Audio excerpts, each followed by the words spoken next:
Well, hello. It's so good to be back with you again today. And yes, we will be continuing our discussion that we started last week about loneliness. Loneliness is one of those things that really is kind of an issue for all of us right now. I think, especially with this pandemic and how we have had to adjust to new ways of connecting with one another and even communicating with one another. It's become difficult. So, again, Rich Cozart is here with me, and we will continue our discussion. If you remember last week, we cited two specific situations of age and stage in people's lives where they are struggling with loneliness. And today we're going to talk about two other cases that are real cases that we deal with in our ministry. I want to turn it over to Dr. Cozart now and let him kind of recap last week a little bit and talk a little bit again about loneliness, Rich, if you will. Sure. Thank you, Pat. We spoke last time about, from the Christian worldview, that loneliness is a part of life, but that God has wired us to be relational. And that's one reason why we feel lonely, is because as human beings, we were made to have, well, a relationship with God, but also to have relationships with other people. And so when that breaks down, then there are certain negative consequences, circumstances that may occur. Now, loneliness is natural, it's normal. Most of us deal with it in a certain way where we adjust and we make changes or what have you. But if the loneliness sets in and it's not corrected, or it becomes worse, then actually a person can suffer certain degrees and certain types of mental illness, whether that's might be anxiety or depression, or perhaps some more serious problems that we see. So, yes, we looked at a couple of examples, and we posed some possible solutions. And so I'm looking forward to the ones that we're going to look at today. Yes, and these two situations are pretty unique in that they are people in different ages and stages of life. The first one I want to talk about is a single woman who's never been married, and she asked some interesting questions that I wanted to just pose to you, Rich, and just kind of get your perspective, and then we can have some discussion about it. She says, "What causes loneliness? I have for most of my life been fairly outgoing and have had an adequate number of friends. Lately, however, I find that I feel lonely. I feel like I'm all alone in this world. What has caused this change in my life?" Sure. Now, on that one, we would go back to, number one, the way we're wired as human beings. We're relational creatures. We need other people. That's just who we are. Some people need more social interaction than others, but even people who are considered independent and introverts need interaction with other people. Now, the other thing that strikes me about this person is the concept of what we call developmentalism. In other words, just the way a person develops in life, different stages in life. There are different scholars through the years, Erickson and Peugeot, who spoke about the different stages of life and thus the different types of social interactions that people have in life. And it may be, for this single woman, that she's gone through most of her life pretty much adjusted in a healthy way to her social interactions, or the degree of her social interactions. And now she's coming to a point where she's feeling more lonely. So it could be that she's come to the point where she says, I need more interaction. Now that might be marriage, that might be better friends, that might be a stronger support group. We don't know. But it's not uncommon for people to come to a place in their life and they say, boy, I'm different now. I need more or better social interactions. And the last thing briefly I would say about it is that she might be engaged in some other mental health problem. Hmm. It could be that there's some other big stressor or anxiety or issue in her life. It could be health, it could be finances, it could be job related, whatever it might be. And so she's feeling now more a need for social support. Right. And I think we cannot ignore the fact that for many of us, the ways that we are having to relate because of the pandemic, and I hate to keep using that as an excuse, but it is certainly a reality for many of us that, people are more hesitant to reach out to others, to go places where you might meet other people. A lot of clubs, I'm not talking about alcoholic bar kind of clubs. I'm talking about, social clubs are not meeting right now because of social distancing and the burden that puts on people to try to connect and enjoy some social life together. This particular woman is in her late 20s, and I find also, Rich, stage of life can really impact, as you kind of touched on also. I think as I relate to some of the things she has shared in counseling sessions, that she's watching her friends marry and, start their families. And she's only been out of college a few years herself. And so, she's feeling like, nah, maybe there's something wrong with me, and we try to reassure her there's nothing wrong with you.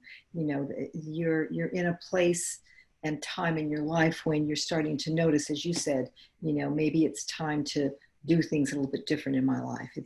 She's approaching a new stage, a new chapter of her life, is kind of the way I put it to her, and that seemed to help her a little bit. But yeah, I was particularly curious about her question, what causes loneliness? Mhm. I used to feel lonely, and now I do.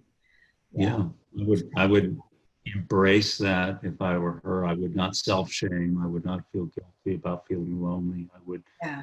I would say this is a part of being a human being, and what has been provided for me, maybe spiritual guidance or resources in order to correct the problem.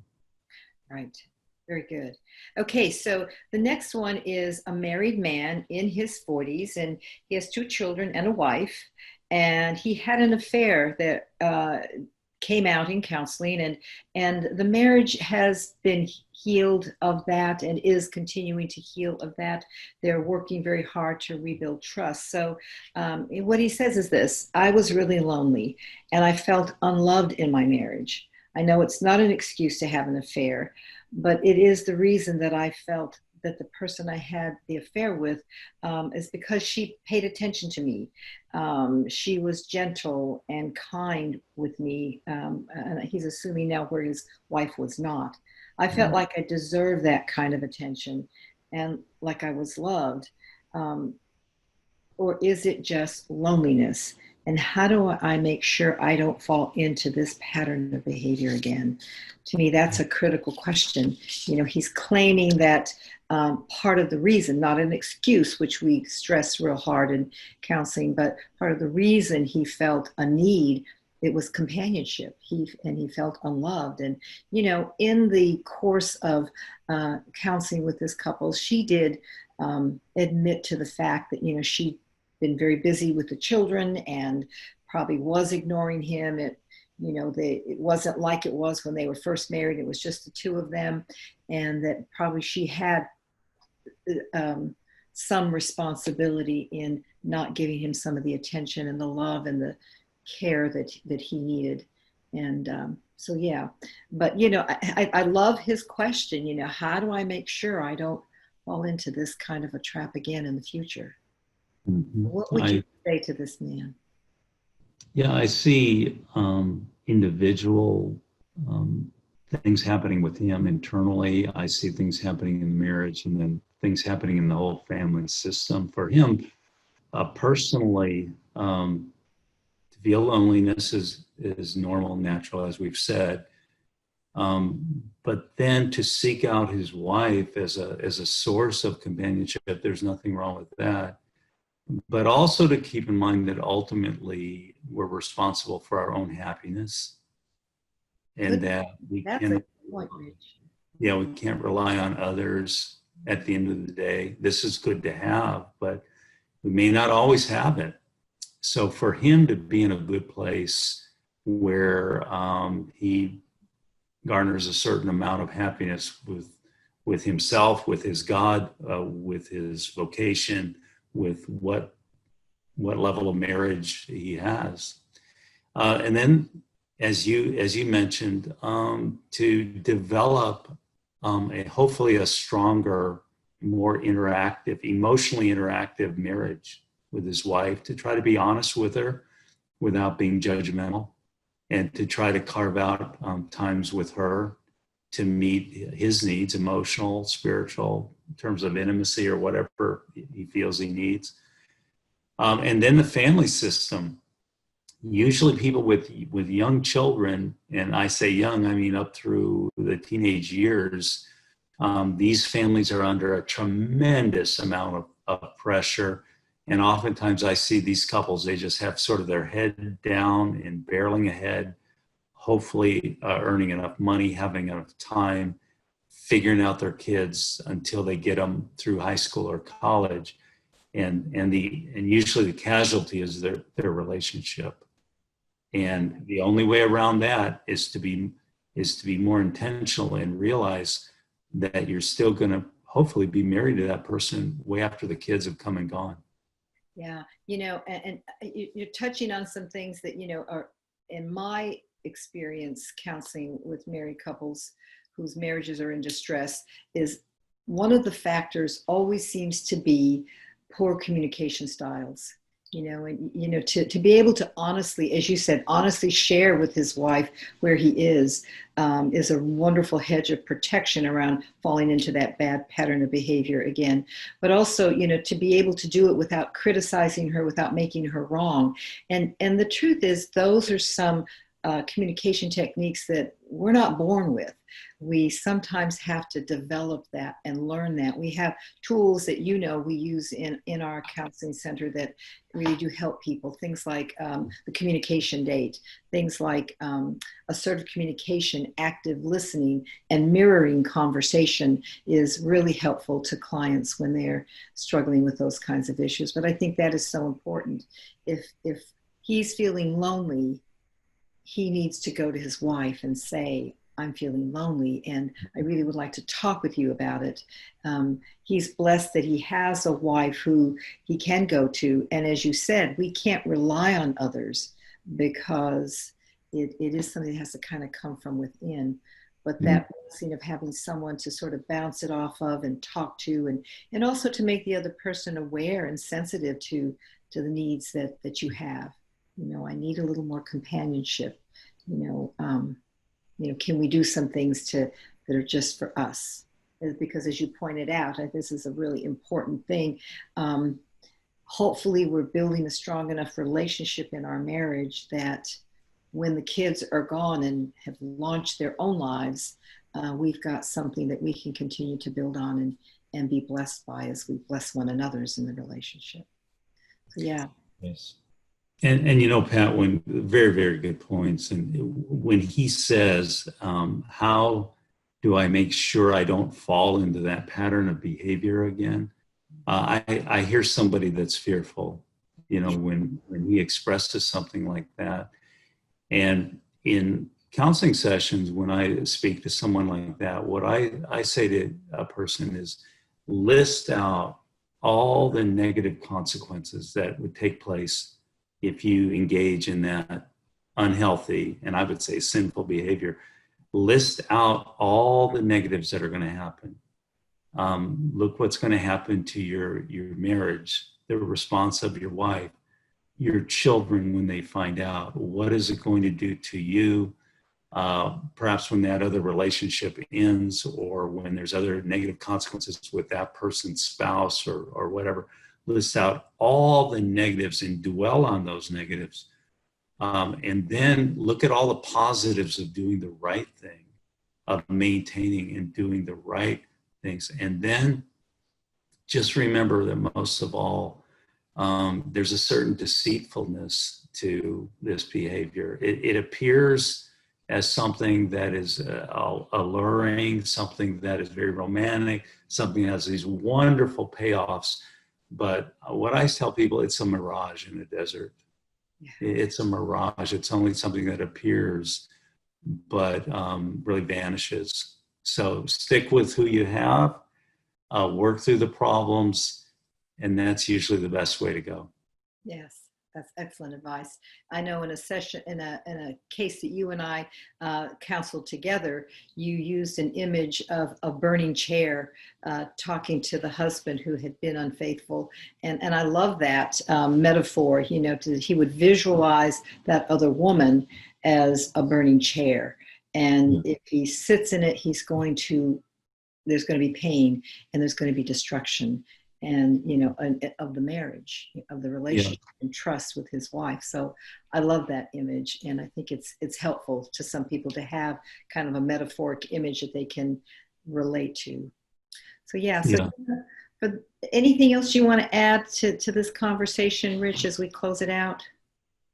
Just that I hope that our listeners can find principles here that we're talking about and apply them to their own situation, and to feel hopeful, to be positive, to smile at the future, to be optimistic, and realize we've been blessed quite a bit. We have God as our Father, and let's see how we can improve our lives in a good way and be happy about that, to the best of our ability. Excellent advice. Excellent closing advice for this topic. And for those of you out there who may be struggling with issues of loneliness, whether it be, situations that we've talked about this week and last week, or something that's unique just to you, please don't hesitate to contact us. As always, we post our contact information on this podcast, and please don't hesitate. We're here. We can help you, and we are more than willing to help you. So until next week, and we will have a different topic, probably with some different people doing this podcast next week, but we hope that you will tune in and join us once again. God bless you now, and have a good week. Bye, Rich. Bye-bye. Good to be with you all today. Bye.